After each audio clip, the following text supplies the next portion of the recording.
नमस्कार दोस्तों, स्वागत है आपके YouTube चैनल पर। आज आपके सामने भाषा, साहित्य और इतिहास का पुनर्पाठ डॉक्टर राजेंद्र प्रसाद द्वारा लिखित सम्यक प्रकाशन दिल्ली द्वारा प्रकाशित इस किताब को आपके समक्ष प्रस्तुत कर रहा हूँ। उम्मीद है दोस्तों आपको पसंद आएगी। तो चलिए दोस्तों, आपका ज़्यादा वक्त ना लेते हुए सबसे पहले किताब के मेन पृष्ठ से जाके हम भूमिका पर चलते हैं, जहाँ से हम शुरुआत करते हैं किताब की।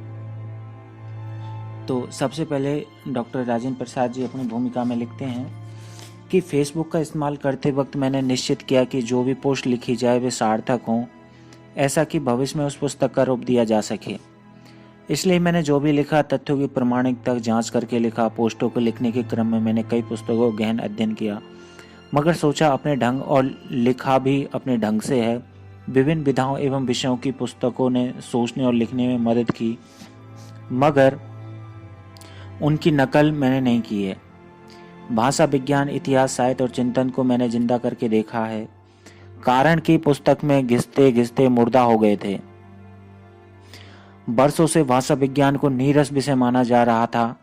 सरस भाषा में इस अनुशासन की प्रस्तुति शायद कठिन है। प्रस्तुत पुस्तक में भाषा विज्ञान के कुछ चिंतकों को सहज ढंग से कहा गया है, ऐसे मानो कि वे गीत गा रहे हैं। कई पारंपरिक भाषा विषयक चिंतनों को नए ढंग से लिखने का प्रयास भी है। ऐसे चिंतन संभव है कि आपको विचलित करें या चौंकाए, मगर वे मौलिक एवं सही हैं। पुस्तक में भारत के इतिहास के कुछ अंश लीक से हटकर हैं। ऐसे अंश भी संभव है कि आप जल्दी से नहीं पचा पाएं। प्रत्येक नए तथ्यों को पचाने में पाठकों को समस्या हो सकती है। मुझे विश्वास है कि ऐसे तथ्यों को भी इतिहासकार कभी न कभी अवश्य पचा लेंगे।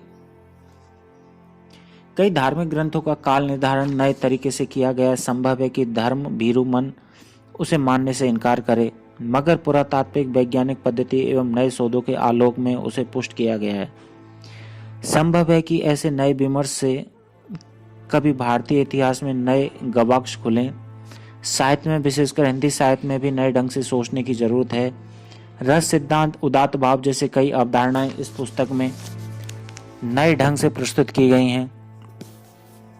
सभी क्रमबद्ध ढंग से नहीं। मन में समय समय पर जो विचार कौंधे हैं वे उसी रूप में रूपायित हो गए। मैंने उन्हें सिर्फ खंडों में बांटने का प्रयास किया है। इस क्रम में इस पुस्तक के 4 खंड हो गए हैं: भाषा, इतिहास, साहित्य और चिंतन। चिंतन खंड में वे सभी पोस्ट संग्रहित हैं जो भाषा, इतिहास और साहित्य में नहीं समा पाए। डॉक्टर राजेंद्र प्रसाद, गांधीनगर, सासाराम, 05 नवंबर 2015। दोस्तों, विषय सूची आपको फोटो में मैं आपके समक्ष प्रस्तुत कर दिए हैं वो सारी चीज़ें, क्योंकि आपको इस पुस्तक को मैं संक्षेप में रखने की कोशिश कर रहा हूँ, आपका ज़्यादा वक्त ना लेते हुए। तो चलिए दोस्तों, शुरू करते हैं। किताब के 8वें पृष्ठ से शुरुआत होती है, जहाँ पर पहले अध्याय में मैं शुरू करता हूँ। देवताओं पर जल क्यों छिड़काया जाता है, क्यों चढ़ाया जाता है, पानी क्यों नहीं, जबकि जल और पानी दोनों पर्याय हैं। शब्दों की भी जाति है, उसमें भी छुआछूत है, कोई स्पर्श है, कोई अछूत है। जल का एक पक्ष यह भी है कि वह कर्मकांडी व्यवस्था से जुड़ा हुआ शब्द है। जलांजलि, जल तर्पण, जल समाधि, जल होम से लेकर जल भरी और जलाभिषेक तक। शायद इसलिए तुलसीदास को पानी के विभिन्न पर्यायों में से जल प्रिय था। रामचरितमानस में जल के कुल मिलाकर 8 पर्याय आए हैं। 8 पर्यायों में से उन्होंने सर्वाधिक प्रयोग जल का किया है। रामचरितमानस में जल शब्द कुल मिलाकर 127 बार आया है। दूसरा पॉइंट है दोस्तों, संस्कृत है कूप जल भाका बहता नीर, अर्थात हिंदी साहित्य में कबीर ऐसे पहले कवि हैं जिन्होंने आम जनता के बीच में प्रचलित लोक शब्दों का बड़े पैमाने पर प्रयोग किया, जबकि तुलसीदास कृत संस्कृत और उसके पर्यायों के सबसे बड़े संग्रह करता है। कबीर ग्रंथावली में शब्दों की कुल संख्या 7330 है, जिनमें संस्कृत के शब्दों की संख्या सिर्फ 130 है। अर्थात कबीर ने अपनी भाषा के 2% से भी कम संस्कृत शब्दों का प्रयोग किया है। तुलसीदास ने सिर्फ मही और जग के लिए संस्कृत पर्यायों का प्रयोग सिर्फ मानस में 832 बार किया है। संस्कृत प्रयोग के मामले में तुलसीदास छायावाद के कवि जयशंकर प्रसाद जी से भी आगे हैं। रामचरितमानस में सिंधु के 15 और जल के 8 पर्याय हैं, जबकि कामायनी में सिंधु के 6 और जल के 4 पर्याय प्रयुक्त हुए हैं। अर्थात तुलसीदास ने जयशंकर प्रसाद की तुलना में दुगना से भी अधिक संस्कृत पर्यायों का प्रयोग किया है। तुलसीदास को भूमियों के पर्यायों में मही अत्यधिक प्रिय था। सिर्फ मानस में यह 115 बार आया है। कबीर ने इसका प्रयोग एक बार भी नहीं किया और प्रसाद ने कामायनी में सिर्फ एक बार किया है। आखिर महिपाल और महिप से लेकर महिषुर तक के शब्द इसी से ही तो बनते हैं। कबीर की रुचि मही में नहीं, रहंट में थी। हिंदी साहित्य में शब्द का वे पहले प्रयोग करता है। कबीर और तुलसी के व्यक्तित्व के अंतर को भाषा और शब्दों के प्रयोग के अंतर से समझा जा सकता है। ऐसा तय करें पुस्तक की उम्र। ये दोस्तों तीसरे अंक में है, आपके सामने प्रस्तुत कर रहा हूं। भाषा कालक्रम विज्ञान का सिद्धांत है। सामान्यतः 1000 सालों में कोई भाषा अपने शब्दकोश का 81% शब्द रख पाती है। शेष 19% शब्द 1000 साल में लुप्त हो जाते हैं। इस तकनीक से यह आप रामचरितमानस की जांच करें तो उसकी उम्र को पता हो जाएगी। इसके लिए हमें देखना होगा कि रामचरितमानस में प्रयुक्त कितने प्रतिशत शब्द वर्तमान में प्रचलित अवधि भाषा में नहीं है।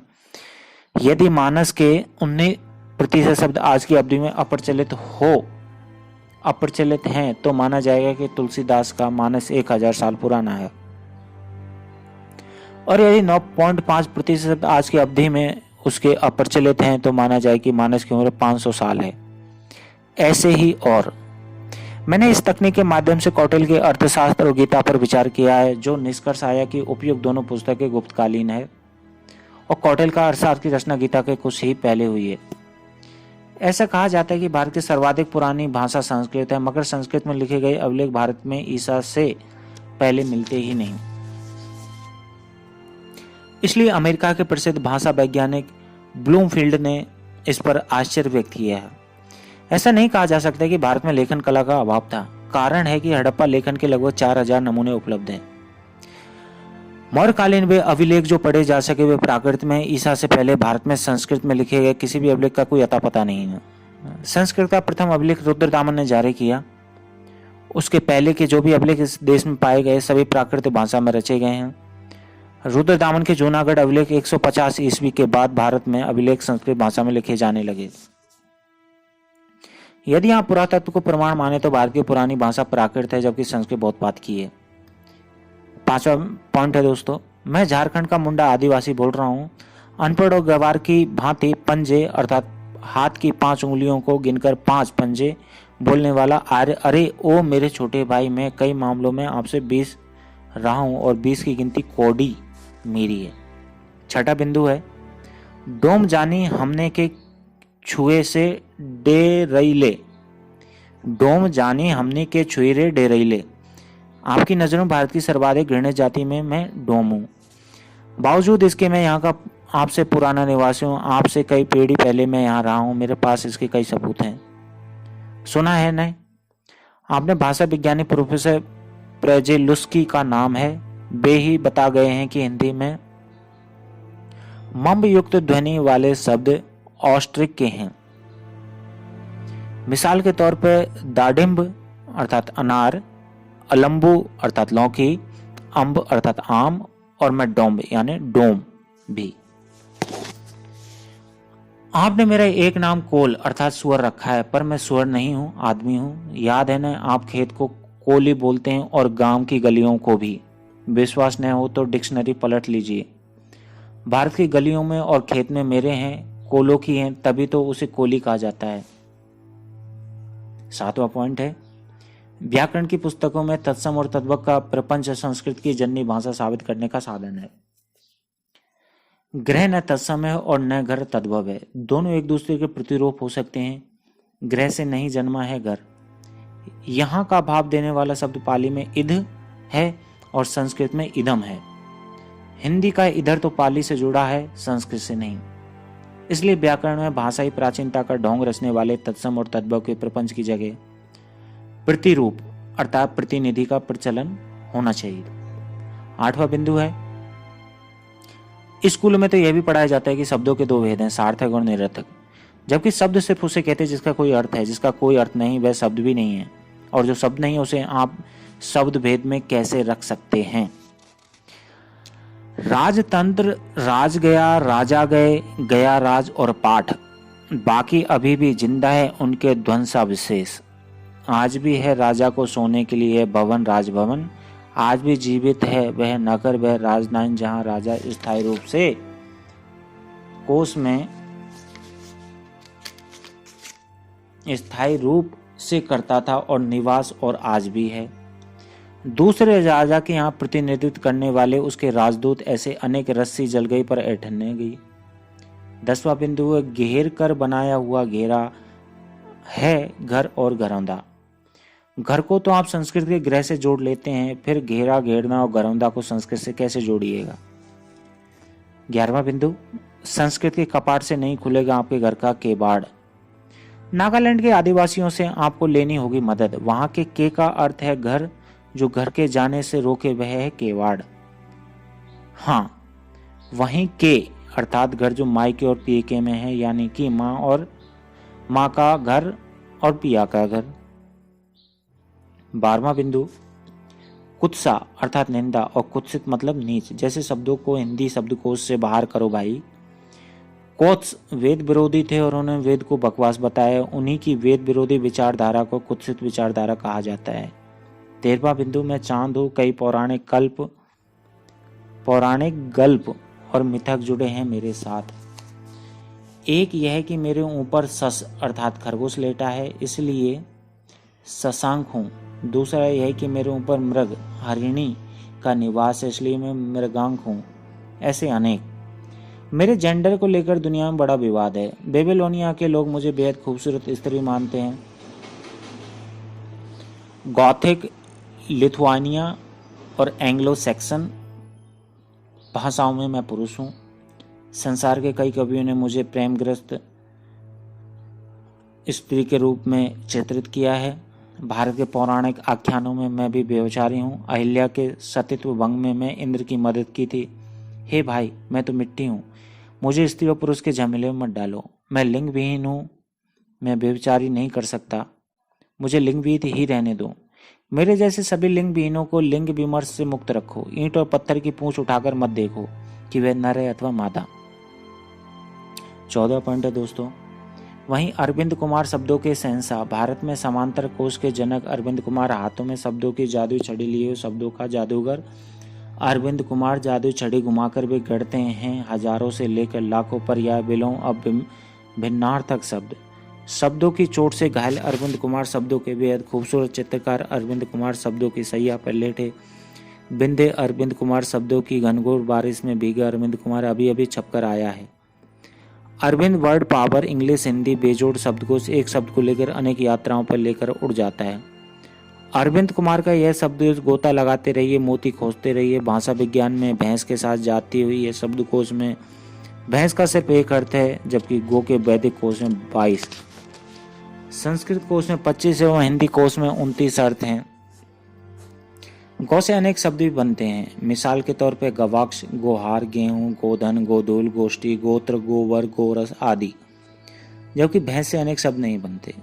दूध का एक पर्यायवाची गोरस भी है। बेचारी भैंस के दूध को आज तक किसी ने भी भैंस रस नहीं कहा। गाय को धन माना गया है, गोधन, किंतु भैंस को धन भी नहीं माना गया। दोस्तों, यहाँ सोचने वाली बात है कि गाय को एक माता के रूप उसके पर्यायवाची अपने हिंदी कोश में इतने शब्दों का इस्तेमाल किया गया, लेकिन भैंस से ऐसी दुश्मनी क्यों? जिस प्रकार गाय के दूध को गौदुग्ध बोलते हैं, इस प्रकार भैंस के दूध को भैंस का दूध क्यों नहीं बोलते? ना भैंस रस बोलते हैं, जिस प्रकार गाय के दूध को गौ रस बोलते हैं। इन दोनों में इतना हेर फेर क्यों? क्या भैंस से उनको दुश्मनी थी? केवल गाय के साथ इतना प्रेम व्यवहार क्यों? भैंस को लेकर कई अपमानजनक कहावतें हिंदी में प्रचलित हैं, जैसे कि यथा काला अक्षर भैंस बराबर, जो अनपढ़ व्यक्ति के लिए प्रयोग किया जाता है। भैंस के आगे बीन बजावे, भैंस रही पगुराए अर्थात बुद्धिहीन को उपदेश देना आदि। इतना ही नहीं, गौ के पर्यायवाची भी 27 हैं, जबकि भैंस का पर्यायवाची सिर्फ एक ही है। ऐसा दोस्तों क्यों? आपको समझें इस चीज को। डॉक्टर राजेंद्र प्रसाद जी ने पूरे बखिया उधेड़ दिए इन लोगों की। कारण कि ब्राह्मण संस्कृति में गौ देवी है, जबकि भैंस में देवत्व गायब है। ब्राह्मण तो भाषा के पूर्व में समाया हुआ है। गुरु घंटाल बौद्ध संत थे, इनकी याद में गुरु पद्म संभव ने 8वीं शताब्दी में गुरु घंटाल मंदिर की स्थापना की थी। यह मंदिर हिमाचल प्रदेश के लाहौल स्पीति जिले में है। ब्राह्मण और बौद्ध संस्कृति के आपसी टकराव के कारण गुरु घंटाल का अर्थार परकर्ष हुआ है। आर्य और द्रविड़ संस्कृति के आपसी टकराव के कारण भी कई शब्दों का अर्थार परकर्ष हुआ है, जिसमें एक शब्द पिल्ला भी है। तमिल में पिल्ला मनुष्य के बच्चे को कहा जाता है, जबकि आर्य भाषाओं में यह कुत्ते के बच्चे का बोधक शब्द है। जैन और ब्राह्मण संस्कृति के आपसी टकराव कारण जिनका अर्थ भूत प्रेत हो गया। ऐसा तो भाषा विज्ञान कोश में कई ऐसी भाषाओं के नाम दर्ज हैं जो भूत प्रेत से संबंधित हैं। मिसाल तौर पर भूत भाषा, प्रेत भाषा, पिशाच भाषा, चांडाल भाषा आदि ऐसी भाषाओं के नाम आस्ट्रिक और आर्य संस्कृति के आपसी टकराव के कारण है। बाहर से आए जातियों का भी अर्थार परकर्ष हुआ है। मिसाल के तौर पर हुंडई अर्थात लुटेरा, उजबुक अर्थात मूर्ख, कजाक मतलब डाकू आदि एक क्रम से हुण मंगोलियाई, उज्बेक उज्बेकिस्तान, कजाक कजाकिस्तान के बोधक शब्द हैं। संस्कृत और हिंदी के शब्दकोश देवी देवताओं के पर्यायवाची से लदे पड़े हैं। शिव और रुद्र के संयुक्त रूप से 3411 नाम हैं। उसके बाद विष्णु के 1676, इंद्र के 451, कृष्ण के 441, कामदेव के 287, राम के 129, स्कंद के 161 और गणेश के 141 नाम हैं। पार्वती, दुर्गा और काली के 900 नाम हैं और लक्ष्मी के 191, सरस्वती के 108, सीता के 65 और राधा के 31 नाम हैं।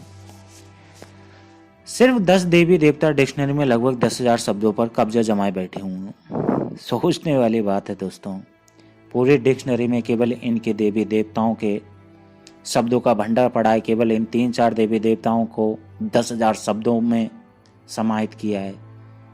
चलिए दोस्तों आगे बढ़ते हैं हम लोग। 21वीं सदी में देवी देवताओं की उपयुक्तता प्राय समाप्त हो गई है, इसलिए शिव और रुद्र के 3411 नामों से 1-2 को छोड़कर बाकी को डिक्शनरी से हटाए जाने की जरूरत है और किसानों, मजदूर से लेकर साइबर तथा स्पेस तक के शब्दों को डिक्शनरी में लाए जाने की आवश्यकता है। कारण कि हिंदी डिक्शनरी में किसान, मजदूर से लेकर विज्ञान और तकनीकी के हजारों शब्दों सिरे से गायब हैं। इससे हिंदी डिक्शनरी लोकतांत्रिक होगी तथा शब्द संपदा पर देवी देवताओं का वर्चस्व खत्म होगा। काले और गोरों की नरवंशीय अवधारणा में भाषाई क्षेत्रों में सेंधमारी की है। Black money, black marketing, black list, blackmail जैसे अनेक शब्द अश्वेत प्रजाति के लोगों को अपमानित करने के लिए श्वेतों द्वारा गढ़े गए हैं।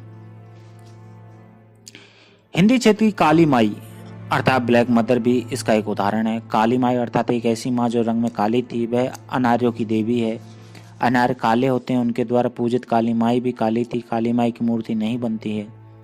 मूर्ति पूजा आर्यों की कल्पना है। 7 पिंडों के रूप में इसका अस्तित्व है। इसका निवास गांव के पूरब होता है। काले लोग पूरब के थे, काली माई भी पूरब की थी, पश्चिम से तो आर्य आए थे। भारत में कोल अर्थात ऑस्ट्रिक अथवा मुंडा अत्यधिक प्राचीन काल से रहते आए हैं। आर्यों ने कोलों को परास्त किए और दास बनाए। भोजपुरी प्रदेश या हिंदी प्रदेश के लोग अच्छी तरह से जानते हैं कि खेत को कोली अर्थात कोलिया भी कहा जाता है। इससे स्पष्ट है कि कोली अर्थात खेत कोलियों का ही था। कोलियों के होने के कारण खेत को कोली भी कहा जाता है। ऐसे गांव की गलियों को कोली कहा जाता है। स्पष्ट है कि कोली अर्थात गली कोलियों का था। कोलियों के होने के कारण गांव की गलियों को कोला भी कहा जाता था। भारत में खेत और गांव की गलियों के प्रचलित कोली अथवा कोला जैसे शब्द प्रमाणित करते हैं कि भारत के खेतों एवं गांवों पर कभी कोलियों का कब्जा था।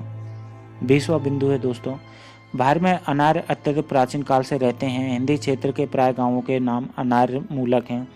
आप अपना और अपने आसपास के गांवों के नाम स्मरण है, फिर उन गांवों के नामों का अर्थ हिंदी अथवा संस्कृत में करें तो पता चलेगा कि गांव के नाम हिंदी अथवा संस्कृत में नहीं है, वे अनार्य भाषाओं के नाम है जिनका अर्थ आप भूल चुके हैं। बाहरी विजेताओं ने कुछ शहरों के नाम परिवर्तित किए हैं। आर्यों ने रामपुर, भरतपुर, शिवगंज जैसे नाम दिए। मुस्लिमों ने रफीगंज, अलीगढ़, जहानबाद जैसे नाम दिए। अंग्रेजों ने रॉबर्टगंज, डाल्टनगंज, ममफोल्डगंज जैसे नाम दिए, पर कोई भी विजेता भारत के असंख्य गांवों के नाम नहीं बदल सका। इसलिए हिंदी इलाके के प्राय सभी गांवों के नाम अनार्य मूलक आज भी हैं। मिसाल के तौर पर करूब, पिथनी, सबार, मधुरना आदि। पर हिंदी क्षेत्र की व्यक्तिवाचक नाम प्राय आर्य मूलक हैं। वे किसी न किसी हिंदी देवी देवता अथवा तीर्थ स्थल के नाम पर रखे गए हैं। राम सिंह, लक्ष्मण बैठा, शिवलाल, राजेंद्र प्रसाद, सुनील, मनोज कुमार, राम बचपन हरियंते, महतो, काशी सिंह, प्रयाग जी, हरिद्वार, राम जैसे प्राय नाम देवी देवता अथवा तीर्थ स्थलों के नाम के ऊपर आधारित हैं।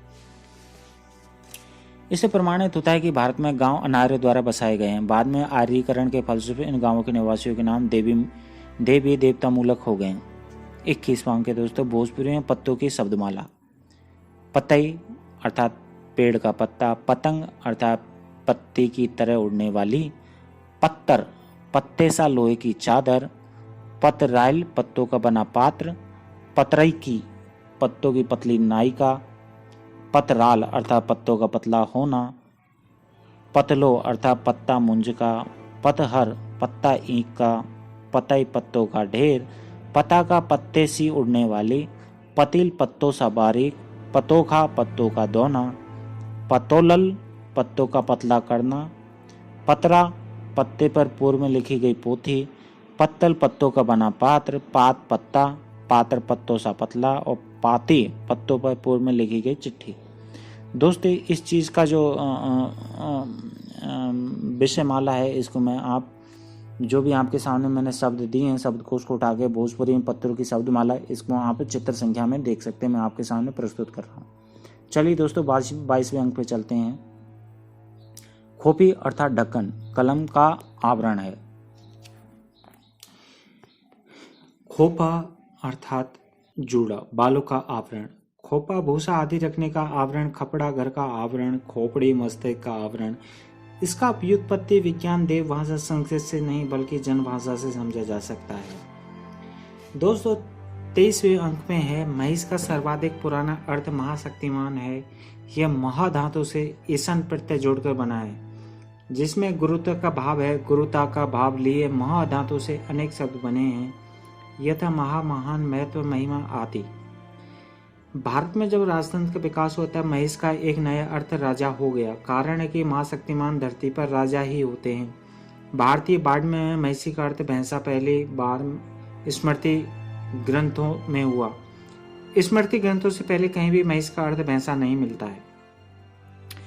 महिष का अर्थ भैंसा होना भाषा विज्ञान में अर्थाकर्ष का नमूना है। शब्दों के अर्थ परिवर्तित होते रहते हैं, वही कभी ऊपर कभी जाता है, कभी ज्यों का त्यों रह जाता है तथा कभी नीचे आ जाता है। अर्थ परिवर्तन का यह एक कारण नस्लीय भेदभाव भी है। चूंकि पुराने समय के प्राय राजा नस्लीय वर्ण के आधार पर काले रंग के थे, इसलिए महिष का एक अर्थ रंग के आधार पर भैंसा भी हो गया।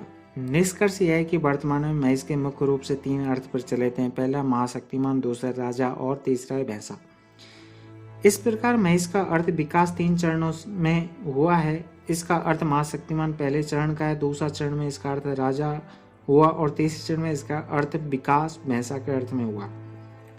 जिस समय में इस देश के राजा असुर अर्थात काले नस्ल वाले लोग हुआ करते थे, उस समय में महिष का अर्थ द्वितीय चरण से गुजरा रहा था। इसलिए महिषासुर का सही अर्थ असुरों का राजा है, भैंसासुर नहीं। 24वें अंक में आपको मिलता है कि अबीर और गुलाल के लिए संस्कृत और हिंदी में कोई शब्द नहीं। ये दोनों शब्द अरबी और फारसी के हैं। भारत में मुस्लिम संस्कृत आने से पहले यहाँ के हिंदू लोग किस लाल चूर्ण से होली खेलते थे? दोस्तों यहाँ पर 24वां जो अंक है वो कंप्लीट हो चुका है। अब 25वें अंक की तरफ हम लोग चलते हैं। यहाँ पर शुरुआत होती है कि असुर का पुराना और सही अर्थ राक्षस नहीं बल्कि वैदिक कोश में लिखा कि असुराते ददाते अति असुर अर्थात जो असु अर्थात प्राण दे वह असुर प्राणदाता है। संस्कृत के प्रख्यात कोशकार B.S. आमटे ने भी असु का अर्थ प्राण से किया है। हिंदी के प्रसिद्ध कोशकार रामचंद्र वर्मा भी इस अर्थ से सहमत हैं। दरअसल हिंदी और संस्कृत असुर शब्द इसी असु प्राण असुर अर्थात प्राण शब्द से निर्मित हुआ है। असुर का निर्माण असु प्लस रा से हुआ है, जबकि अज्ञानियों ने इसे अ प्लस सुर से निर्मित माना है। असुर शब्द असु में रा जुटने से बना है। यह सुर देव अर्थात देवता में अ नहीं जुड़ के नहीं बना है। दोस्तों यहाँ पर हिंदी के जितने भी शब्द माला है, स्वर व्यंजनों के जो भी शब्द माला है, इसको वही लोग समझ सकते हैं जिससे हिंदी का ज्ञान हो। दोस्तों यहाँ पर समझने में थोड़ी सी आप लोगों को दिक्कत हो सकती है, पर डॉक्टर राजेंद्र प्रसाद जी ने जो भी इस किताब में लिखा है, मैं केवल उनके शब्दों को यहाँ पर के सामने रख रहा हूँ। कुछ भी आपको इन शब्दों को और वर्णमाला के स्वर और व्यंजन की और इन शब्दों के बारे में कुछ भी आपको दिक्कत होती है समझने में, दोस्तों कमेंट करके आप मेरे से पूछ सकते हैं।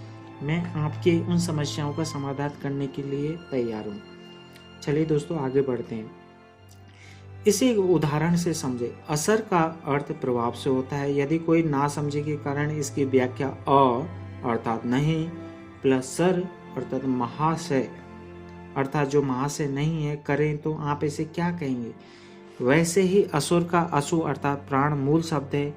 इसमें अर्थात नहीं को अलग नहीं किया जा सकता। यदि ऐसा करते हैं तो भाषा विज्ञान के अनुसार भ्रामिक व्युत्पत्ति के शिकार हैं। सुर अर्थात देवता का निर्माण अज्ञानवश हुआ है। असुर मौलिक शब्द है। इसमें सुर कहीं से स्वतंत्र पूर्व से जुड़ा हुआ नहीं है। पुराने समय में सुर का अस्तित्व नहीं था, इसलिए वेदों में इंद्र का एक विशेषण असुर भी है। असुर का अर्थ राक्षस गलत है तथा वाद का मेरा मानना है कि महिषासुर में जो असुर शब्द वह राक्षस का नहीं अपितु प्राण का द्योतक शब्द है और इसकी हत्या प्रत्येक हालत में एक प्राणवान की हत्या है। दोस्तों चलते हैं प्रश्न संख्या 19 पे, जिसका 26वां अंक है। दीपावली को सोहराई क्यों कहते हैं। भोजपुरी में गणना की एक पद्धति है। 10 दिन दसई, 5 दिन असई, 16 दिन सोहराई, छठवे छठ अर्थात 10 दिन दशहरा, 5 दिन ऐसे ही, 16 दिन सोहराई यानी दीपावली। इसके 6 दिन के बाद छठ पर्व आता है। सोहराई तो झारखंड के आदिवासी का त्योहार है। दोस्तों 27वें अंक पे चलते हैं हम लोग। भारत में भैंसासुर के नाम पर कई गांव बसे हैं और कई चौक चौराहे तक मोहल्ले भी हैं। झारखंड के पलामू जिले के मनातू प्रखंड के अंतर्गत पद्मा पंचायत में भैंसासुर गांव है। उत्तर प्रदेश के पीलीभीत जिले के अंतर्गत पूरनपुर विधानसभा क्षेत्र में भैंसासुर गांव है। मध्य प्रदेश के जिला उत्तर बस्तर अर्थात कांगेर तहसील अंतागढ़ में भैंसासुर गांव है। मध्य प्रदेश के सतना जिले के महर थाना क्षेत्र के अंतर्गत ग्राम भैंसासुर है। उत्तर प्रदेश के आजमगढ़ जिले के अहरौला थाना क्षेत्र में भैंसासुर पाती गांव है। जिला महुआ ब्लॉक चरखारी में कस्बा भैंसासुर है। मध्य प्रदेश के जबलपुर में भैंसासुर तिराहा है। बिहार के शहर बिहार शरीफ में भैंसासुर चौराया है। सिरहोर शहर के निकट इछावर मार्ग पहाड़ी पर भैंसासुर बाबा का स्थान है। मध्य प्रदेश के शहर छतरपुर में भैंसापुर मुक्ति धाम है। अब दोस्तों चलते हैं 28वें अंक पे। लौर में लंबाई में लाठी छोटी होती है, लाठी से छोटा सोटा होता है तथा सोटा से छोटा टनपा होता है। होरा का निचला हिस्सा सभी से मोटा होता है। बोंग की पर्दी सभी से अधिक होती है। फर नाटी का फटा होना अनिवार्य है। गोजी पतली होती है, गोजी से पतला पैना और बाती होती है। बाती के पतलापन को छरका से तुलित किया जा सकता है। छकुनी की मोटाई छरका से अधिक होती है। डंठा में ठोस होने का भाव होता है, गोल में ठोस होने का भाव। डंठा जैसा होता है पर गोल सर्वाधिक विशालकाय होता है। बांस में ठोस होने का भाव नहीं है। ठेघुरी में सहारा देने का भाव, बकुली में भी सहारा देने का भाव है।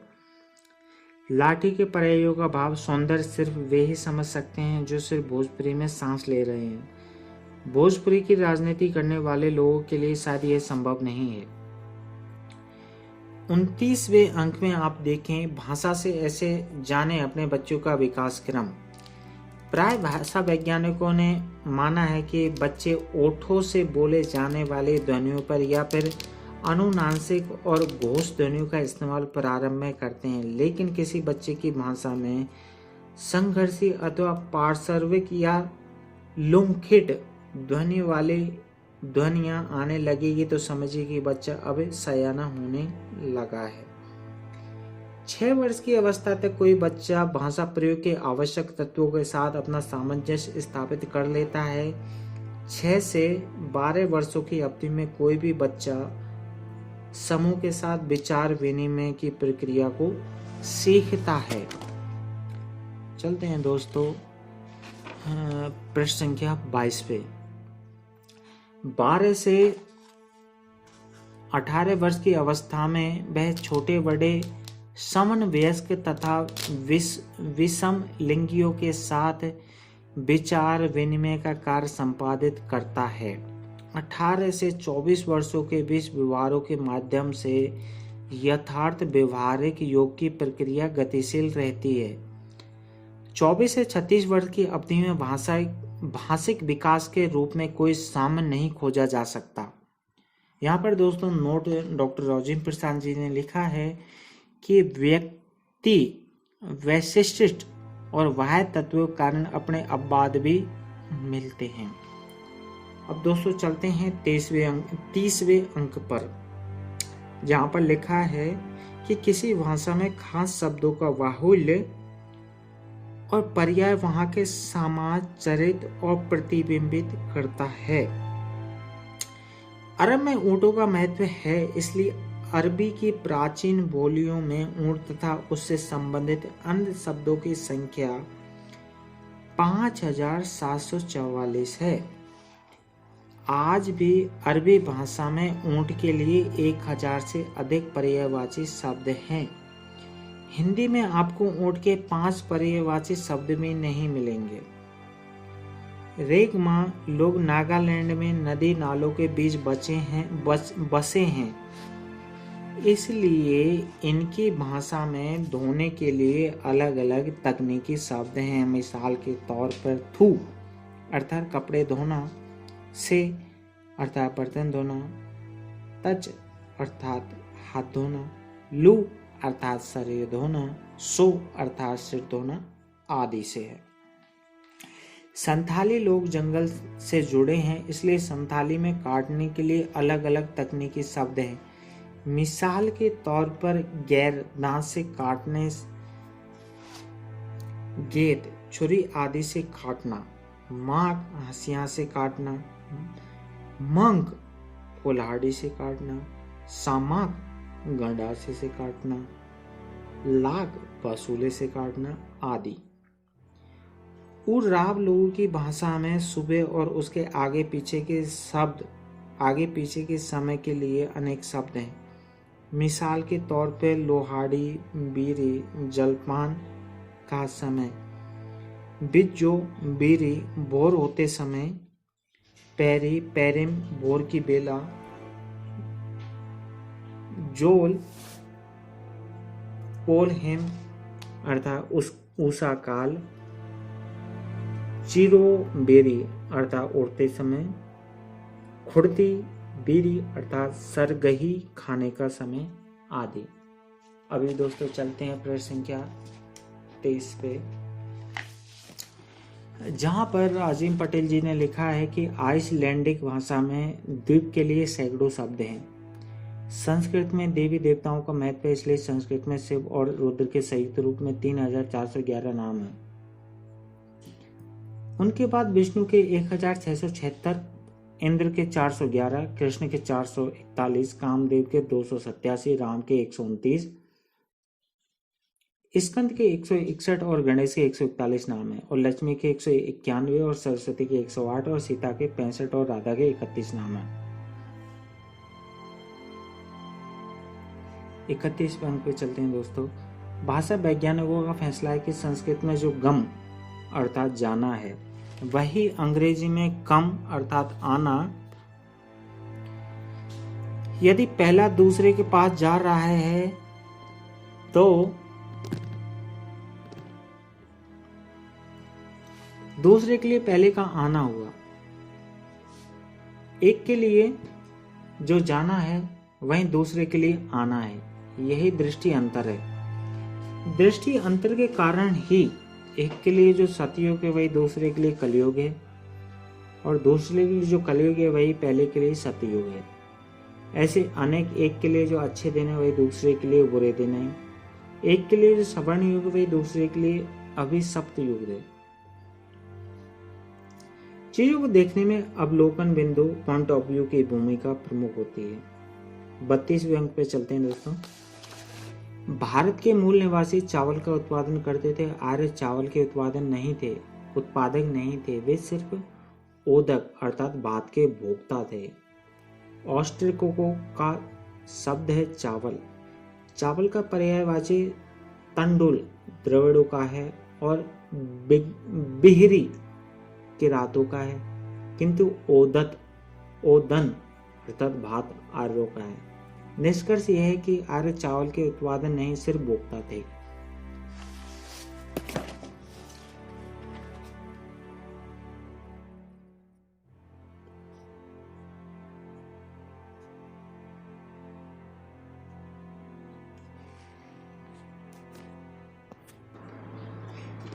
इंग्लैंड के लोग गाय और भेड़ की चरवाही करते थे, इसलिए काऊ और सीप अंग्रेज के वे शब्द हैं। फ्रांस के लोग गाय और भेड़ की चरवाही नहीं करते थे, वे उनके सिर्फ मांस खाया करते थे, इसलिए बीफ और मटन फ्रेंच के शब्द हैं। अंग्रेजी में बीफ और मटन के लिए कोई शब्द नहीं है। 33वां अंक है, क्यों मुझे मिटाने के लिए ठाने हैं, मेरा नाश नहीं होगा। वत्स मैं ब्रह्म हूँ, संपूर्ण ब्रह्मांड में हूँ। वेदों में ब्राह्मण में हूँ, बाइबल में अब्राहिम में हूँ, कुरान में इब्राहिम में हूँ, यत्र तत्र सर्वत्र मैं ही हूँ। 34वां अंक, राजेंद्र यादव व्युत्पत्ति शास्त्र नहीं, वे एकमात्र ऐसे व्युत्पत्ति शास्त्री हैं जो भगवान, भगवती, भगवा, भगवाकरण, भाग्य, भगवान जैसे शब्दों को सीधे भग अर्थात योनि से जोड़ देने की ताकत रखते हैं। 35वां अंक, घुटने के निचले हिस्से को कभी जंघा कहा जाता है। जांघों के आसपास का कुकर्म जघन्य। जब घुटनों का निचला हिस्सा रहा होगा जंघा, तब जघन्य शब्द प्रचलित नहीं रहा होगा। अब तो सही प्रकार के अपराध हो गए जघन्य। 36वां अंक है, रोमिला थापर के शब्दों में आर्य भाषाओं में खेतियार गतिविधियों से जुड़े शब्द द्रविड़ भाषाओं से आए हैं। मिसाल के तौर पर लांगल अर्थात हल, उलूखल अर्थात उखल, कुदाल अर्थात कुदाल, खल अर्थात खलियान आदि। टीबरों की माने तो अलाबू अर्थात लौकी, कदली अर्थात केला, करपास अर्थात कपास, तांबुल अर्थात पान, मरीची अर्थात मिर्च, दाडिम अर्थात बैंगन आदि की आरंभिक खेती भारत में ऑस्ट्रिकों की देन है। निष्कर्ष यह है कि आर्यों ने भारत में श्रम संस्कृति अपितु यज्ञ संस्कृति को लाया था। 37वां अंक है, भोजपुरी कई मायने में तेलुगु से मिलती जुलती है। वाक्य रचना, सब भंडार, अन्य सभी व्याकरणीय नियमों की एक रूपता के आधार पर कहा जा सकता है कि तेलुगु दक्षिण भारत की भोजपुरी है तथा भोजपुरी उत्तर भारत की तेलुगु है। भोजपुरी उत्तरी तथा दक्षिण भारत को जोड़ने की क्षमता रखती है। भोजपुरी और तेलुगु कई शब्द समान है। यहाँ पर दोस्तों तेलुगु, भोजपुरी, हिंदी की तीनों शब्दों की मैं व्याख्या कर रहा हूँ जो कि आपको स्क्रीनशॉट में मिल जाएगी। बोंग ये तेलुगु शब्द है, भोजपुरी बोंग। तेलुगु और भोजपुरी सेम शब्द है, हिंदी में इसको पोपला बांस बोला गया है। मट्टी और मट्टी ये भोजपुरी और तेलुगु में समान शब्द हैं, इसको हिंदी शब्दार्थ में लिया गया है मिट्टी। बुच्ची और बुच्ची भोजपुरी और तेलुगु लगभग सभी समान शब्द हैं, इसको हिंदी में आपको बताता हूँ। बुच्ची और बुच्ची का हिंदी में शब्दार्थ होता है प्यारी बच्ची। इंचुक, इचिकी, इसको भोजपुरी में इचकी बोला जाता है, तेलुगु में इचुक और हिंदी में जरा सा। तिन और तिन ये दोनों शब्द भोजपुरी और तेलुगु में समान अर्थ हैं, हिंदी में इसको बोला जाता है सीधा। निक्कुमु ये तेलुगु शब्द है, भोजपुरी है नीक और हिंदी में इसका शब्दार्थ है अच्छा। हिंदी में किसी शब्द पर बल देने के लिए ही का प्रयोग होता है, किंतु तेलुगु और भोजपुरी में एकारांत करके बल दिया गया है।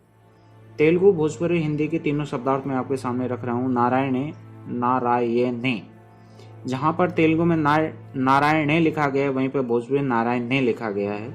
हिंदी में नारायण ही लिखा गया है। दोनों का भावार्थ आप देख सकते हैं। तेलुगु में लिखा है देवी है और देवी और हिंदी में है देवी ही। तेलुगु और भोजपुरी के पूर्वकालीन क्रिया बनाने की विधि एक है, दोनों में चेदर्थ क्रिया भी समान है। वर्तमान कालिक कृदंत, भूतकालिक कृदंत और आज्ञासूचक क्रिया रूप एक क्रिया की अन्य रूप रचना बनाने की विधि दोनों में से एक ही है। किताब के 26 पृष्ठ पे चलते हैं दोस्तों, जहां पर तेलुगु और भोजपुरी की हिंदी के जो भी शब्दार्थ दिए गए मैं इसको स्क्रीनशॉट में आपके सामने रख दूंगा, आप जाके देख सकते हैं। हम 38 अंक पे चलते हैं। मोको कहाँ ढूंढे रे बंदे, मैं तो तेरे पास में। धनुषों में इंद्रधनुष हूँ, रसों में रौद्र रस हूँ, स्थायी भावों में रति हूँ, छंदों में उपेंद्र वज्रा हूँ, रागनियों में लक्ष्मी टोड़ा हूँ, रेखाओं में लक्ष्मण रेखा हूँ, रंगों में वैष्णव क्रांति हूँ, फूलों में गणेश कुसुम हूँ, पौधों में शिव मल्लिका हूँ, फलों में मैं सीताफल हूँ, सब्जियों में राम तरोई भिंडी हूँ। 39 अंक है। ब्राह्मणवाद के शोषणकारी साधनों में से एक ज्योतिषास्त्र के खिलाफ बहुत पहले मोर्चा खोल चुकी है। भारत की लोक जनता आज भी हिंदी के मुहावरे और लोकोक्तियों को लेकर इस दो धर्म लड़ाई के सबूत हैं। हिंदी का एक मुहावरा है, मीन मेख निकलना अर्थात व्यर्थ की नुक्ताचीनी रखना। यह मुहावरा नक्षत्रों पर आधारित मीन और मेष राशिफल की गणना को यथार्थ का बखान करता है।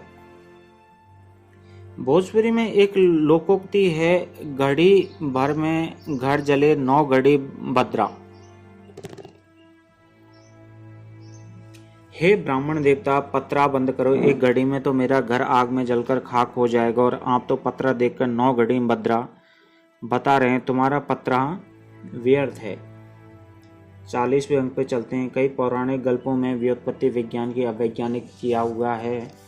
यदि वेद पुराण है तो वहाँ पर भी मानुष मिलता है। मानुष का संबंध मान अर्थात घर से है। मान में जो रहता है वह मानुष है, मानव है। रामविलास शर्मा भी यही मानते हैं कि मनु का पौराणिक गल्प मानुष का अपभ्रंश मनुष्य बनाकर जोड़ दिया गया है। एक पौराणिक गल्प राजा पृथु और पृथ्वी को लेकर विष्णु पुराण के अनुसार राजा पृथु ने पहली बार पृथ्वी को समतल किया, इसलिए वह पृथ्वी है, जबकि पृथ्वी किसी व्यक्ति विशेष ने समतल नहीं किया, वह स्वभाव से समतल है। पृथ्वी का अर्थ समतल और फैली हुई है। अथर्ववेद का एक प्रसंग है कि पानी को वारी इसलिए कहा गया है कि इसे इंद्र ने वर्ण किया है, पर वैज्ञानिकता यह है कि वा अर्थात बहना क्रिया मूल से एक शब्द बना वायु जो दूसरा वारी दोनों बहते हैं। 41वां अंक है। मैं श्रम हूँ। मेरा ही शब्द उधार लेकर महात्मा बुद्ध ने श्रवण संस्कृति की स्थापना की। ऋषियों के आश्रम में भी मेरा श्रम लिपटा हुआ है। अमीर वर्ग श्रम को लेकर विश्राम किया करते हैं। राजनीति श्रमेव जयते का नारा भी मेरे को लेके है। दार्शनिक कवियों और राजनेताओं ने मेरा भरपूर इस्तेमाल किया है। श्रमदान का आंदोलन चलाने वाला वह कौन है? मुझे गाय और कन्या की श्रेणी मत रखो। देवता, गोदान, कन्यादान और फिर भी श्रमदान बहुत पसीना बहाने होता है। मालिक, गाय और कन्या की भांति मुझे दान में मत दो आचार्यों। 42 अंक है। आपने सुना है वह अजामिल की वह पुराण कथा, उसने अपने छोटे बेटे का नाम रखा था नारायण अर्थात भगवान। अजामिल ने मरते वक्त अपने बेटे नारायण को पुकारा। वह ईश्वर इतनी अनाड़ी थे कि वे अपने को पुकारे जाने के भ्रम में अजामिल को मोक्ष दे गए। पुराण की यह कथा मामूली है, किंतु इसका प्रभाव अभी तक हिंदी भाषी इलाके के हिंदू नामों पर जबरदस्त है। देवी देवताओं और तीर्थ स्थलों के नाम आज भी लोगों के नामकरण के आधार पर, मिसाल के तौर पर रामेश्वर सिंह, लक्ष्मी देवी, हरिद्वार प्रसाद, मनोज, महेंद्र प्राय अनेक। 43 अंक है। स्वर्ण युग का सवर्ण अमरकोश। एक थे अमर सिंह। अमरकोश के संपादक चंद्रगुप्त द्वितीय 380 से लेकर 412 ईस्वी का उज्जैन स्थित राजदरबार के नवरत्नों में से एक है। अमरकोश की लोकप्रियता इतिहास विदित है। 40 से भी अधिक लिखे गए हैं। टीका ग्रंथ गो की पहला टीका ग्रंथ क्षीर स्वामी द्वारा लिखित अमरकोश सौदाघटन 12वीं शताब्दी का मिलता है। पता नहीं इतने वर्षों तक कहाँ गुम था अमरकोश। दुबिजवादी सांचे में ढला है अमरकोश। 1542 श्लोक में पद्मबद्ध और 3 खंडों में विभक्त एक स्वर्गाधिकांड भी 25 वर्गों में से 11 वर्ग भी सिर्फ स्वर्गांड में आते हैं। स्वर्ग तो है ही नहीं, फिर भी सर्वाधिक शब्द यहीं से जुड़े हैं। 1/3 पन्ने खर्च हुए हैं स्वर्गीय शब्दों पर। देवताओं के पर्यायों से पटा हुआ अमरकोश ब्राह्मण, क्षत्रिय, वैश्य और शूद्र वर्ग के क्रम में रखी गई अमरकोश की शब्दावली वर्ण व्यवस्था के हिसाब से संपादित अमरकोश। धर्म के पंख में अकंठ डूबा व्याकरण, मेरा बेचारा व्याकरण, सबने अपने अपने सांचे में ढाले उसे। एक थे जीव गोस्वामी, उसकी पुस्तक हरिनाम मामृत व्याकरण। उन्होंने तो अपने व्याकरण ग्रंथ में व्याकरण की परिभाषा शब्दावली बदल डाली है। पुल्लिंग की जगह पुरुषोत्तम लिंग और स्त्रीलिंग की जगह लक्ष्मी लिंग, ये उपसर्ग की जगह उपेंद्र और सर्वनाम की जगह कृष्णाम का इस्तेमाल किए हैं। कौन किसको रोकेगा, सख्त व्याकरण भी पीछे नहीं। शाक्त आचार्य ने व्याकरण के 10 लकारों के नाम ही बदल डाले। काली, तारा, षोडशी, भुवनेश्वरी, भैरवी, छिन्नमस्ता, धूमावती, बगुला, मातंगी और कमला। संस्कृत को जननी भाषा मान लेने से भाषा विज्ञान के कई सूत्र उलझ गए हैं। कभी धर्म ग्रंथ में पृथ्वी को पूरे ब्रह्मांड की धुरी मान ली गई, पर विज्ञान के परिक्षेप में भूगोल ने इसे सुधार लिया है। ऐसे ही कभी भी धर्म ग्रंथ में संस्कृत को कभी सही भाषा की धुरी मान ली गई थी, पर विज्ञान के परिक्षेप में भाषा विज्ञान ने इसे कोई खास सुधार नहीं किया है। आज भी विश्वविद्यालयों में संस्कृत से हिंदी भाषा का विकास इतिहास धुआंधार पड़ा और पढ़ाया जा रहा है। कन की कान से नहीं आंख से मारी जाती, और काना यानी कान से नहीं आंख से विकलांग होते कान और आंख कैसे। निश्चित ही इसका संबंध आंख का अर्थ देने वाले कन्नू तेलुगु और कन तमिल, कन्नू मलयालम, कर्णु कन्नड़ आदि द्रविड़ भाषाओं के शब्द से है। नाका का अर्थ मुहाना होता है। नाक मुंह कैसा होगा। निश्चित ही इसका भी संबंध नाक के अर्थ देने वाला मुंह संथाली, मुंहू मुंडारी, मुंबा हो आदि आग्नेय भाषाओं के शब्द से है। संस्कृत को सभी भाषाओं की जननी मानने वाले भाषा विज्ञानियों को आर्योत्तर मूल की भाषाओं को जानना होगा। 40वां अंक है पुत्र जीवों को याद करते हुए महिलाओं का एक पर्व है ज्योतिया। पुत्र को जीवित रखने के लिए भूखी जाती है ज्योतिया। ज्योतिया को जीवित पुत्रिका का अपभ्रंश माना गया है। इसके पूर्व संध्या पर महिलाएं खाती हैं। सतपुतिया 7 पुत्रों वाली सब्जी है। सतपुतिया 7 पुत्रों की कामना के लिए महिलाएं खाती हैं। सतपुतिया 2-4 मृत भी हो जाएं तो भी 2-4 जीवित रहें। यह पर्व तब तक का है जब हैजा चेचक और प्लेग से गांव के गांव हो जाया करते थे वीरान, किंतु वैसा नहीं, फिर भी जारी है ज्योतिया के दिन सतपुतिया खाने का रिवाज। 47वां अंक है आज भी हिंदी व्याकरण पुरुष मानसिकता से ग्रस्त है। ये उत्तम पुरुष, मध्यम पुरुष और अनपुरुष में सिर्फ पुरुष कहाँ से आया है। आखिर महिलाएं भी तो उत्तम पुरुष, मध्यम पुरुष और अनपुरुष में शामिल हैं। और छोड़ी ना, ये तत्पुरुष समाज कौन सी बला है। राजपुत्र भी तत्पुरुष समाज और राजपुत्री भी तत्पुरुष समाज, तटस्त्री समाज कोई नहीं है।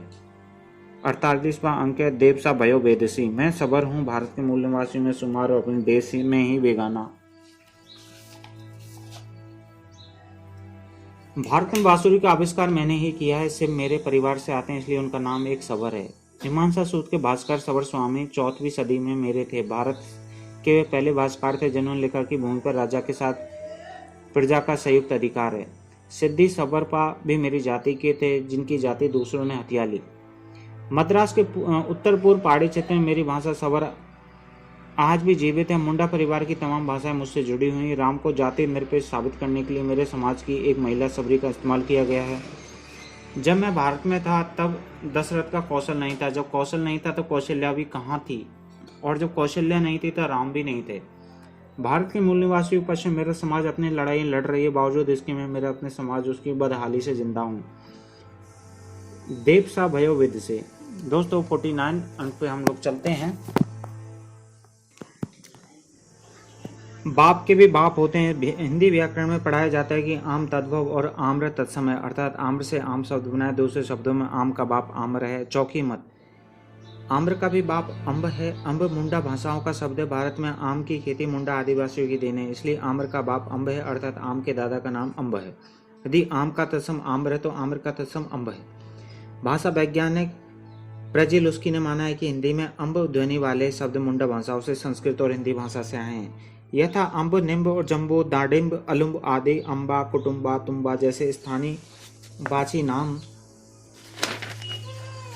नाम भी मुंडाओं के हैं। संस्कृत में आम्र शब्द का आगमन बहुत बाद हुआ है। वेदों में आम्र शब्द बिल्कुल संस्कृत में आम शब्द के पहले प्रयोक्ता पाणिनि है। यूरोप में भी आम की खेती नहीं थी, इसलिए यूरोप के किसी भी भाषा में आम के लिए शब्द नहीं था। यूरोप में पुर्तगाली लोग मलय देश के आम की खेती ले गए थे। मलय भाषा में आम को मंगा कहा जाता है। यदि मंगा यूरोप सभी भाषाओं में आम के लिए प्रचलित शब्द है तथा मैंगो अंग्रेजी और मंगा पुर्तगाली आदि। अब मत कहिएगा कि संस्कृत जननी भाषा है।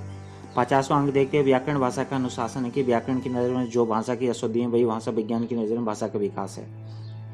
छंद कवि का अनुशासन है। इसी अनुशासन को तोड़कर छायावाद का विकास हुआ। भारत में जाति प्रथा को भी स्मृतिकार ने अनुशासन के नाम पर बनाया, जिसके प्रगतिशील तांगे भंग कर रखी है, इसलिए अनुशासन आचार्यों की भाषा है। आचार्यों ने व्याकरण और शब्दकोश की कड़ी चौकसी के बीच बहुजनों ने किया है। भाषा का सर्वाधिक विकास भाषा में नए नए और आचार्यों की नज़र में बिगड़ेले शब्दों का प्रयोग भाषा की प्राय अनपढ़ और शर्मशील जननी करती है। गांव की महिलाएं करती हैं भैंस की पीठ पर आलाप, लेटे चरवाहे करते हैं, नदी चाट के मछुआरे करते हैं, फैक्ट्री के कामगार करते हैं, खेती तक खलियाने के किसानों में मजदूर करते हैं। ऐसे ही नहीं, ऐसे अन्य और बिगड़ैले शब्द समय के साथ साथ शब्दकोश की संपत्ति हो जाया करते हैं। हिंदी शब्दकोश की चौड़ाई को भी बहुमत समाज में चौड़ा किया गया है। कृषि कोश में भी अभी भी हजारों ऐसे शब्द हैं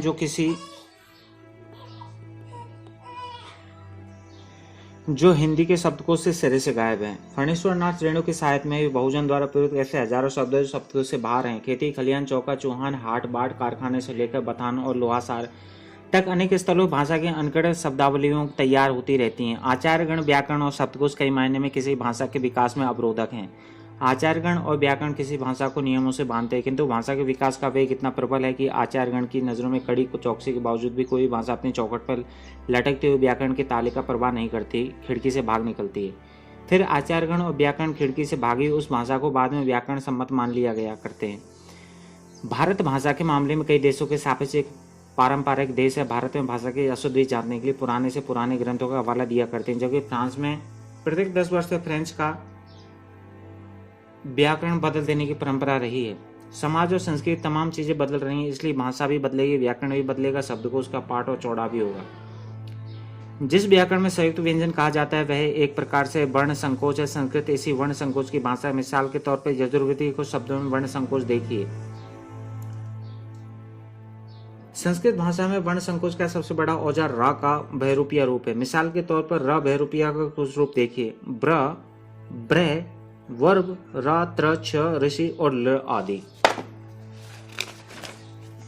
संस्कृत की त्र, स्र जैसी ध्वनि का अलग अस्तित्व नहीं है। यह तो प्लस रा, सा प्लस रा जैसे युगल ध्वनियों का वर्ण संकोच है। संस्कृत में जटिलताएं, निबिड़ताएं इसी वर्ण संकोच के कारण है। संस्कृत की वर्ण संकोच रूपी स्पेक्ट्रम में आकर देसी शब्द अपना मूल रूप बदलकर संस्कृत का शक अख्तियार कर लेते हैं। मिसाल के तौर पर जानने का वर्ण संकोच ज्ञान है।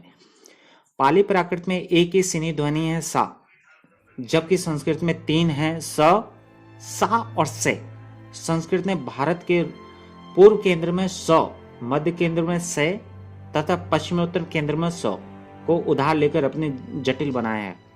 संस्कृत विशेषकर वैदिक भाषा एक प्रकार की धुंध है जिसमें उल्टा सीधा कुछ भी समझाया जा सकता है। यदि काफी जहोद्दत के बाद उन जटिल वाक्य विन्यासों के पेचीदा ध्वनि तंत्रों के बीच में कोई शब्द निकल भी जाए तो कई अर्थ भाव खोलने में बाधा पैदा करते हैं। संस्कृत दैवज्ञ प्रौद्योगिकी कृत्रिम और जादुई भाषा है और यह जादुई उलझाऊ भाषा जानबूझकर बनाई गई ताकि आम जनता को समझ में नहीं आने वाली इस भाषा के माध्यम से शोषण किया जा सके। देश के प्रधानमंत्री 6 देशों के दौरे पे हैं। 6 देशों में से एक है कजाकिस्तान, दूसरा है उज्बेकिस्तान। कजाकिस्तान की जाति कज्जाक और उज्बेकिस्तान की जाति है उज्बेक। हिंदी डिक्शनरी पलटिए। उज्बेक का अर्थ है बेवकूफ, मूर्ख और कजाक का अर्थ है लुटेरा, धोखेबाज। यह रही कजाकिस्तान उज्बेकिस्तान के लोगों के प्रति जातिवाद की भारत की दिव्य दृष्टि। 54 अंक है। भारत का तथाकथित गौरवगिन महाभारत का अनुशासन पर में पवित्र स्त्रियों के लिए अनुशासन पुल्लिंग शब्दों से अपने को बचाए। पतिव्रता स्त्री मिसाल के तौर पर सूर्य पुल्लिंग है इसलिए सूर्य को न देखें। पतिव्रता स्त्रियां। ब्रज पुल्लिंग है इसलिए ब्रज के पास न जाएं। पतिव्रता स्त्रियां। पति के अलावा अन्य पुल्लिंगों के पास जाने से होता है पातिव्रत्य भंग। यह क्या? अरे स्त्रियों के हाथ पैर तो पुल्लिंग है, अपने हाथ पैर को कैसे रखेंगे पतिव्रताएं? काटने होंगे पतिव्रताओं को अपने हाथ पैर और तभी नहीं होगा स्त्रियों का पातिव्रत भंग। भारत जय भारत महाभारत। 55 अंक है। बहुत दिनों में एक बात मेरे दिमाग में उमड़ कुमड़ कर रही थी कि लिंग कहाँ है, वस्तु में या कि शब्दों में? हवा तो स्त्रीलिंग है, फिर पवन पुल्लिंग कैसे? वायु तो स्त्रीलिंग है, फिर भी समीर पुल्लिंग कैसे? वहीं हवा तो सारी पृथ्वी में व्याप्त है जिसमें सभी प्राणी सांस लेते हैं। एक ही एक हवा है, एक ही वस्तु शब्दों के कारण स्त्रीलिंग है तो कहीं पुल्लिंग। पत्नी को कलत्र भी कहा जाता है। सबकी पत्नी तो स्त्री जाति की ही है, फिर कलत्र पुल्लिंग कैसे? लिंग का अस्तित्व वस्तु में नहीं है क्या? लिंग कभी शब्दों में तो नहीं? वस्तु की जाति नहीं होती क्या? तो फिर शब्दों की जाति है क्या? अजब है तू भगवान, अजब तेरी लीला।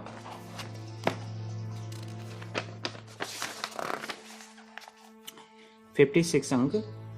गधा को वैशाख नंदन महात्मा बुद्ध को लक्ष्य करके कहा है कि वैशाख का महीना बुद्धों के लिए विशिष्ट है, इसलिए महात्मा बुद्ध का जन्म, ज्ञान प्राप्ति और परिनिर्वाण सभी वैशाख में ही हुए माने जाते हैं। पता नहीं कि यह पहला कवि कौन था जिसने गद्दा की कल्पना बतौर पर वैशाख नंदन की थी। बताया जाता है ये गद्दा वैशाख माह में संतुष्ट हो जाते हैं कि उन्हें लगता है कि धरती की सारी घासें मैंने चढ़ ली हैं। वैशाख नंदन की कवि कल्पना पुरानी नहीं है, वह एक कवि गल्प है जो बहुत बाधिका है।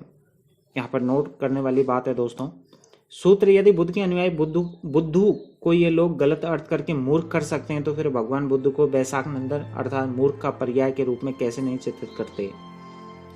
57 अंक है, लिखा लोढ़ा पढ़ पत्थर, ऐसे अनपढ़ों की वाणी है जिन्होंने भारत में लेखन कला का विकास नहीं किया। अशोक महान भारत के ऐसे पहले सम्राट हुए जिन्होंने बड़े पैमाने पर लाठ अर्थात लोढ़ा पर लिखवाए, अर्थात लोढ़े का मतलब यहाँ पर दोस्तों शिलापट से है, और शिलालेखों पर पढ़वाए। नाच ना जाने आंगन टेढ़ा। 58 अंक है, तुम कौन सी भानुमति, विक्रमादित्य की रानी, दुर्योधन की स्त्री या अंगिरस की पुत्री या फिर कोई अन्य, चाहे किसी की भी रानी या स्त्री या पुत्री रही हो, आखिर बदनामी हुई तो तुम्हारी हुई ना। जुगाड़ चाहे जिस किसी के लिए भी किया तुमने, आखिरकार बदनामी हुई तुम्ही ना। तेरे नाम तो बड़ा सुंदर है, फिर तेरे नाम पर ऐसा मुहावरा क्यों, कहीं कीट कहीं का रोड़ा, भानुमति ने कुनवा जोड़ा।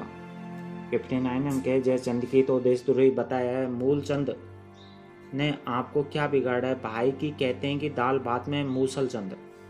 60 अंक है, प्रयाग में एक त्रिवेणी गंगा यमुना सरस्वती का संगम है। वाल्मीकि और कालिदास ने सिर्फ गंगा और जमुना का संगम बताया, न जाने किस प्रयाग में सरस्वती को भी कुदा दिया। किशोरीदास वाजपेयी ने लिखा है कि सरस्वती ने प्रयाग क्या पूरे उत्तर प्रदेश को कभी छुई भी नहीं। वेणी का अर्थ नहीं नदी नहीं बल्कि प्रवाह होता है। तीनों नदियों का संगम त्रिवेणी नहीं, 3 प्रवाह का संगम है। त्रिवेणी एक प्रवाह गंगा, एक यमुना का और एक दोनों का सम्मिलित प्रवाह है। 61 अंक है, बड़ा वेतुका विश्लेषण है कि अन्नदाता जाने किसने और कब रचा था। स्कूलों के लिए प्रार्थना गीत, हे प्रभु अन्नदाता ज्ञान हमको दीजिए, प्रभु को कहते हैं अन्नदाता और मांगते हैं ज्ञान। अन्नदाता तो आनंद देगा, ज्ञान कैसे देगा। 62 अंक, यदि अक्षर का अर्थ ब्रह्मा है तो मैं नहीं जानता कि वह उदात्त है कि नहीं, पर इतना जरूर जानता हूँ कि कबीर की साखियों में गुथे हुए प्रत्येक अक्षर उदात्त हैं। यदि जलों में गंगा जल उदात्त है तो मैं नहीं जानता, पर इतना जरूर जानता हूँ कि कबीर के करगी में लिपटे हुए उनके पसीने का श्रमजाल उदात्त है। यदि तीर्थों में काशी उदात्त है तो मैं नहीं जानता, पर इतना जरूर जानता हूँ कि कबीर तेरा काशी से मगहर की अधार्मिक यात्रा उदात्त है।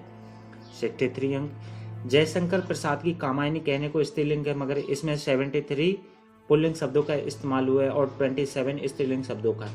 64 अंक देखते हैं, शब्दों से वाक्य नहीं बनते बल्कि वाक्यों से शब्द बनते हैं। वास्तव में वाक्य सार्थक शब्दों का समूह नहीं बल्कि शब्दों तो वाक्यों के कृत्रिम खंड हैं। भाषा तो भावों और विचारों को व्यक्त करने का साधन है। भाव तो वाक्यों में ही व्यक्त होंगे, चाहे वाक्य एक ध्वनि का हो या एक शब्द का हो अथवा उससे बड़ा हो। इसलिए भाषा की सहज इकाई वाक्य ही। वाक्य को शब्दों में और फिर शब्दों की ध्वनि में हम अध्ययन की सुविधा के लिए तोड़ते हैं। आज भी संसार में ऐसी भाषाएं हैं जिनमें शब्द नहीं सिर्फ वाक्य हैं। कारण ऐसे कि भाषा में वाक्यों का शब्दों से कृत्रिम विभाजन नहीं हुआ है। तुलसीदास उष्ट ध्वनियों के कवि थे। उन्होंने पवर्ग बहुत प्रिय था। पूरे रामचरितमानस में सिर्फ एक चौपाई को छोड़कर बाकी सभी चौपाई दोहा और सोठा में पवर्ग हैं।